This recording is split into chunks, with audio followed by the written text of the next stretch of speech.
Umar. Kepadanya disilakan.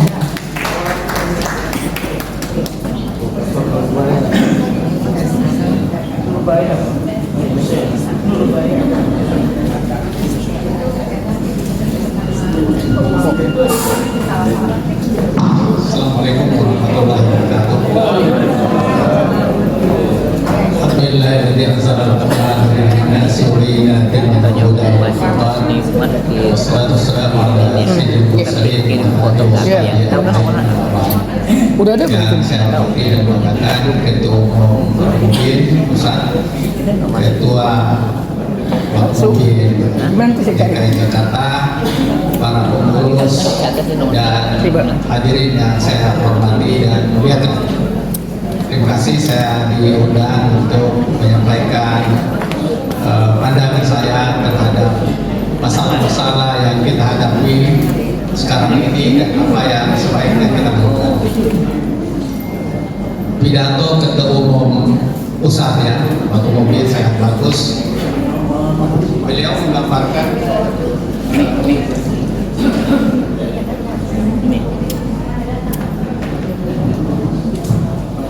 menggambarkan dengan sangat baik tantangan umat Islam di dunia, juga dengan penuh semangat dan berapi-api Ketua Umum Wakil DKI Jakarta. Tetapi kita berada di negeri yang mayoritas Muslim di Indonesia dan kita menghadapi tantangan yang luar biasa besar.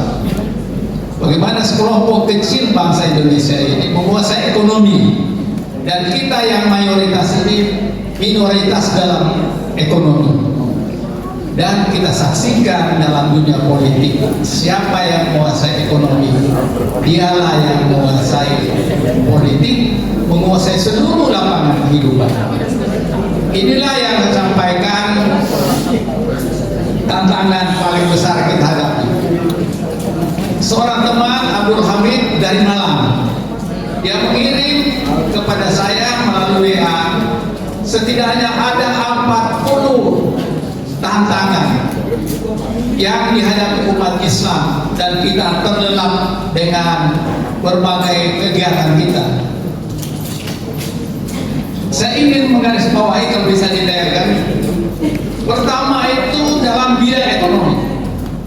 Seluruh ekonomi di negeri ini dari yang besar sampai kecil dikuasai oleh mereka. Tidak ada dalam dunia pendidikan. Coba lihat perguruan tinggi swasta yang besar-besar itu, semua perusahaan besar mendirikan universitas dan mereka unggul, saudara-saudara. Dari mana datanya? Ada ketentuan dari pemerintah CSR, Corporate Social Responsibility, ada undang-undangnya.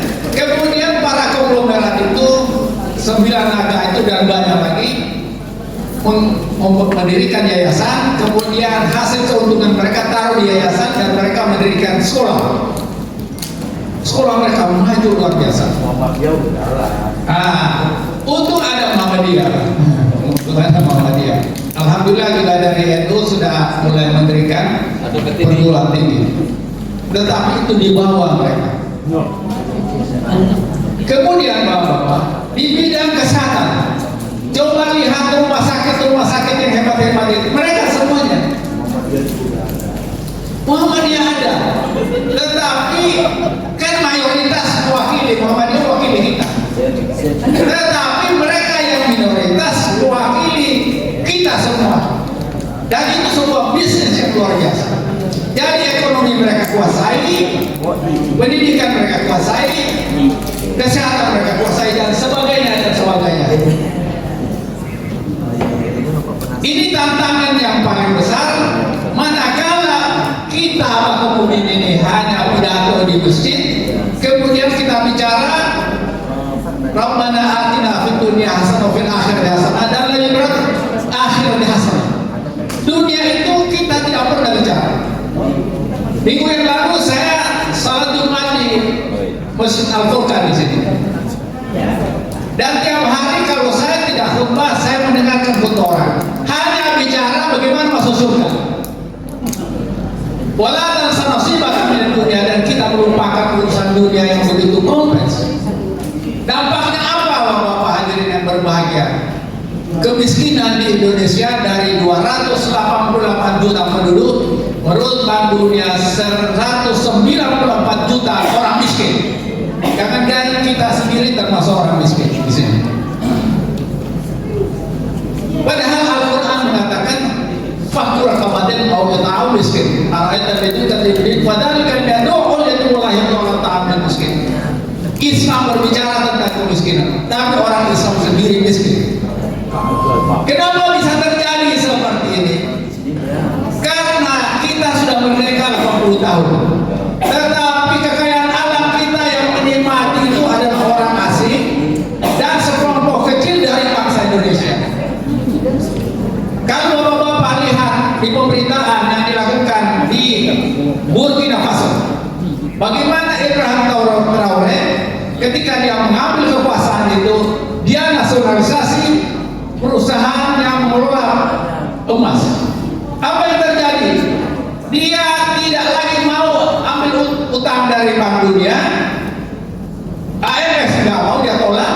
Bahkan Arab Saudi yang mau kasih masih dia nggak mau. Serahkan saja uang itu untuk Palestina di Gaza.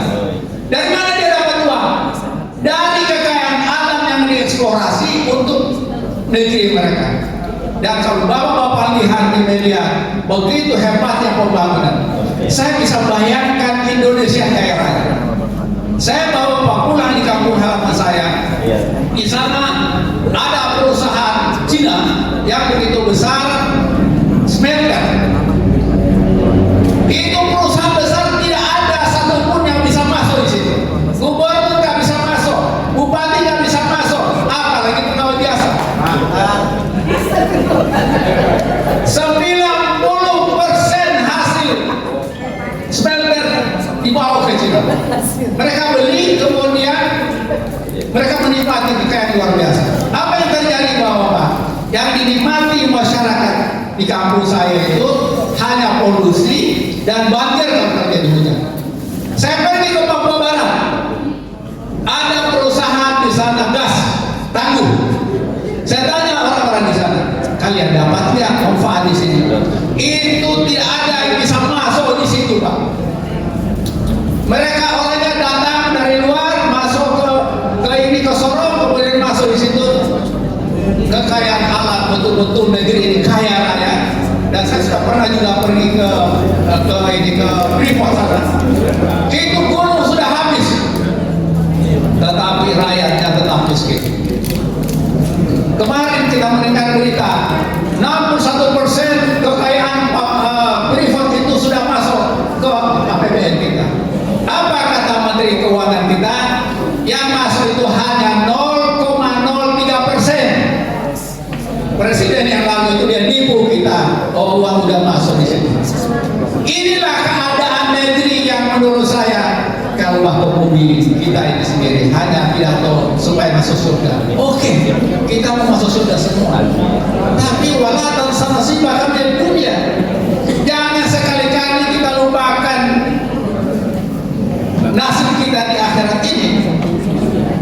Dan ini tantangan yang paling hebat para pendaki.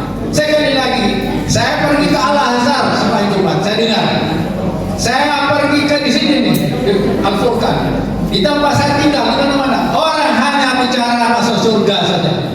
Padahal Quran itu seharusnya bisa kita bicara Al-Quran, karena Al-Quran itu adalah hudan. Kemudian kita relevansikan dengan kehidupan nyata untuk memberi semangat orang Islam agar bangkit menjadi tuan di negeri sendiri, menjadi kaya, agar kita bersedekah. Tadi saya dengar, saya tanya sama ketua, ini Bapak Budi, dananya dari mana untuk membiayai kegiatannya? Belum ada katanya. Belum ada katanya. Nah, saya bilang kalau begitu harus banyak silaturahmi kemana-mana. Mudah-mudahan dengan bimbingan Pak Ketua bisa dilakukan upaya-upaya untuk membangun kekuatan. Sekali lagi, organisasi yang kita bangun ini kalau nggak ada dananya itu nggak bisa, Pak. Nah, oleh karena itu menurut saya ini tidak bisa ditayangkan apa yang saya sudah buat dengan baik ya. Yang harus kita lakukan pertama, memfungsikan masjid berbagai tempat, tidak hanya untuk mencerahkan, untuk menyadarkan, tetapi bagaimana umat Islam ini, terutama generasi mudanya, bangkit untuk memegang kekuasaan. Satu. Kedua, untuk mengambil peran yang besar dalam bina ekonomi. Nah, kemudian kalau pendidikan sudah oke, sudah bagus kita coba lakukan, walaupun sesungguhnya mayoritas pendidikan bangsa kita ini masih tamat SD, tidak tamat SD dan tamat SMP. Yang sarjana itu baru sekitar 10%. Jadi luar biasa keadaan di negeri kita ini. Nah, oleh karena itu sekali lagi, mari kita sebagai pendakwah, karena tadi Pak Kiai sudah mengatakan untuk khair umat itu dan dinas tamrun dan dan seterusnya. Tapi waltakum minkum ummatun yad'una ila khair. Jadi sesungguhnya menurut Al-Qur'an ini minkum itu bukan lil tabi'in, tapi lil kul. Setiap orang Islam termasuk yang ada di Bakauheni ini harus menjadi pendakwah, menyerukan. Dan bapak-bapak, kita berada di era teknologi sekarang ini. Pergunakanlah media sosial itu untuk menyebarkan nilai-nilai keislaman, menyadarkan orang akan bangkit. Jangan sampai kita membiarkan orang lain menguasai Indonesia sementara kita berada di dalam keadaan yang miskin, terpuruk dan tidak berdaya, saudara-saudara. Sekali lagi, Islam itu yang wala tinggi dan tidak tinggi. Tapi kalau umat Islam tidak kita gerahkan semangatnya, itu akhirnya apa? Tidak ada tanda-tanda bahwa Islam itu tinggi dan mulia. Nah, itu yang disampaikan oleh ketua umum kita di DKI, ketua umum DKI, bahwa semangat itu penting sekali. Tetapi semangat yang mencerahkan, yang menyadarkan, yang beri semangat. Jadi gunakan media sosial itu untuk menyebarkan semangat, menyebarkan optimisme, menyebarkan harapan, dan yang lebih penting bagaimana umat Islam ini bangkit dimanapun dia berada dalam berbagai bidang. Inna sa'yakum lasyatta, berbagai bidang kita maksud. Jadi pergunakan media sosial, ada YouTube, ada Instagram, ada Facebook, ada macam X dan lain sebagainya. Manfaatkan itu semua. Jangan orang lain yang memanfaatkan. Coba Pak Ketua, tadi ada yang saya baca di YouTube, dan itu kalau ada Pak Mubin di bagian hukumnya, coba kita perhatikan dan kemudian lihat, kalau perlu dilaporkan ke aparat supaya ini di take down. Kenapa? Dia itu menyebarkan itu nggak ada neraka itu, nggak ada surga itu, agama itu pembunuhan. Ini kan menista agama kita, dan itu kita nggak boleh biarkan. Dan itu yang membacanya, yang menontonnya luar biasa banyak. Nanti bapak-bapak kita lihat, kita lihat bersama. Kita nggak boleh membiarkan, Pak. Kalau sekali kita membiarkan, akhirnya tersebar, bisa-bisa semakin banyak orang ateis di negeri ini. Di dunia Arab sudah banyak orang-orang yang percaya beragama lagi. Indonesia bisa menyebar sedemikian rupa kalau kita tidak sadar. Jadi jangan hanya menyampaikan kebenaran, menyampaikan semangat, tetapi juga hal-hal yang merugikan umat Islam itu kita harus lawan. Termasuk yang saya lawan kemarin, ada yang mengatakan bahwa Islam ini tidak ada toleransinya. Itu orang nggak boleh berdakwah, nggak boleh bangun ini, nggak boleh. Saya katakan, coba lihat di berbagai negara di dunia yang mayoritas bukan Islam, itu orang Islam terpecah luar biasa.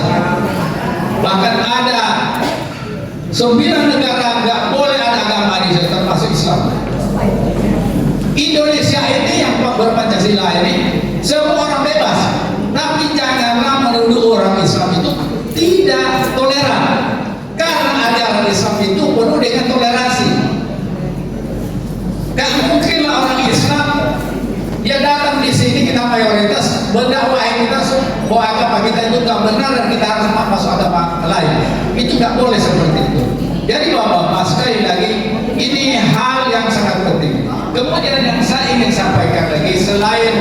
media sosial adalah berusaha untuk mengajak orang, mempersatukan orang seperti yang disampaikan Pak Ketua Umum tadi, mempersatukan, kemudian merangkul, jangan menyerah. Ada banyak pendakwa-pendakwa kita itu menyerang kalau berbeda dari dia, termasuk misalnya menyerang yang ada celananya itu jengkrak. Itu nggak ada gunanya berbicara seperti itu. Ada juga mempersoalkan tentang masalah Sunni Syiah, seolah-olah Syiah itu bukan Islam. Nggak guna membicarakan hal yang seperti itu. Sebab itu warisan dari sejarah peradaban Islam. Ketika Rasulullah meninggal, kemudian timbullah persoalan siapa yang akan jadi khalifah ini. Yang jadi khalifah itu kemudian mayoritas itu Abu Bakar. Tetapi dari keluarga Rasulullah SAW yang pantas itu Ali bin Abi Thalib. Nah kemudian itulah timbul Syiah dan kemudian Sunni. Nah apa yang kita mempersoalkan yang seperti itu? Ada seorang guru yang pernah belajar di Libya, waktu dia mengajarkan itu kafir dan macam-macam. Saya bilang ini orang nggak belajar Islam. Orang yang nggak Islam aja kan kuncinya itu sadar. Sudah Islam dia. Saya belajar panjang kepada semua tokoh-tokoh Islam. Buya Hamka saya belajar, Ibrahim Hussein, Kiai Haji Zaid bin Miftah, Kasman Sekalian.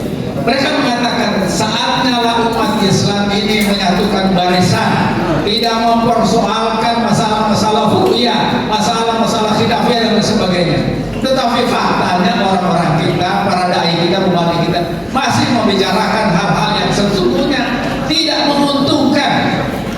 Coba Anda kalau misalnya lihat di YouTube, bagaimana orang-orang Irak itu mengaji dengan sangat bagus. Apa mereka itu bukan Islam? Mereka juga syahadat dan lain sebagainya. Jadi jangan kita membicarakan hal-hal yang sesungguhnya memecah belah, tetapi mari kita mempersatukan kekuatan Islam khususnya di Indonesia. Dan menurut saya bahkan mungkin itu harus menjadi pelopor untuk mencerahkan, menyadarkan supaya semua orang berpendidikan. Di DKI ini apa yang kurang?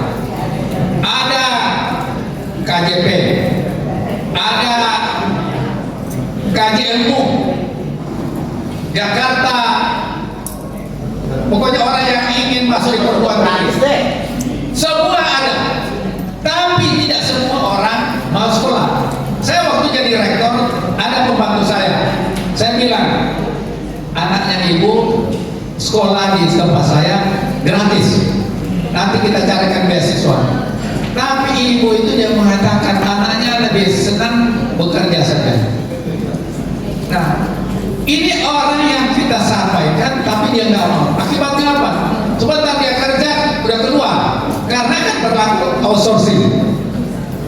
Jadi ini yang kita harus sadarkan masyarakat kita, karena sekali lagi orang yang berpendidikan itu masih kurang. Nah, tantangan yang kita hadapi udah berpendidikan nganggur lagi. Ada 1 juta lebih orang menganggur sarjana. Mudah-mudahan kita di sini itu bisa mencerahkan, menyadarkan supaya pelan-pelan kita bisa mengatasi masalah yang kita hadapi. Sekali lagi kita menghadapi korupsi yang merajalela, kemudian kekayaan alam kita yang diambil orang asing, kemudian berkolaborasi dengan segelintir orang, lantas pengangguran yang banyak sekali, ada 9,9 juta lebih pengangguran terbuka di Indonesia, lebih banyak lagi yang tidak bekerja. Jadi semua ini adalah tantangan dan kita harus bangkit untuk menyadarkan, memberi semangat pada rakyat kita agar kita keluar dari kesulitan. Kita mendukung pemerintahan Prabowo, tapi kita ingin siapapun yang bersalah, siapapun yang berijazah palsu harus diseret ke pengadilan. Itu adalah keadilan. Ya'diluhu aqrabu lit-taqwa. Jangan karena mikul dur mendem jeruk kemudian orang bersalah, orang yang menipu, membohong, kita membiarkan. Itu Islam. Kita harus mengatakan benar itu benar, yang salah itu salah, dan tidak bisa kita memaafkan orang yang menipu kita, membohongi kita.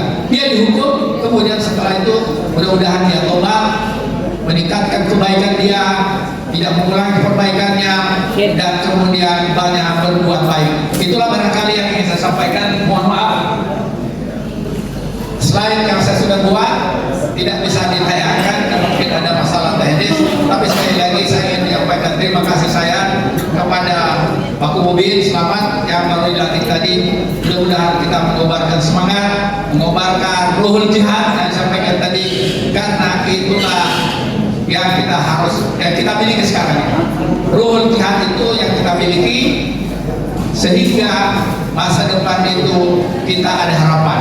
Kalau semangat yang luar biasa kita tanamkan dalam diri dan kita implementasikan, mudah-mudahan negeri ini yang tadinya sekarang ini dikuasai oleh segelintir orang, akan terjadi suatu perputaran. Betul kan ayamu nudawiluha bainan nas. Hari-hari kemunduran dan kemajuan itu kami akan pergilirkan di antara manusia, dan mudah-mudahan kita ke depan ini Indonesia tidak lagi khususnya umat Islam yang kaya